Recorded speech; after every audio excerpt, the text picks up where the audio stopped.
Okay, well, we're moving right along here, and just wanted to show you that we're starting to fill all this mud in here, and it's required, this is 2 to 3 coats now, filling it in and blending it so that there's no hard humps or anything like that in the drywall, so that we can get a nice clean surface with which to apply the texture. So I'll show you a little bit of what I do there. And of course we get a phone call.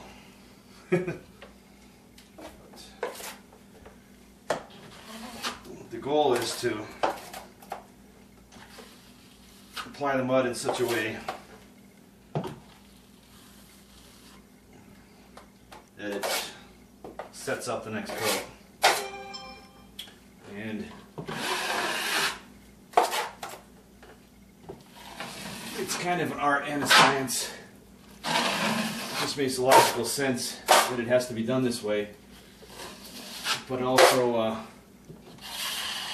the art is that when doing it this way, that you just have an eye and a feel for it, especially in a repair of this size.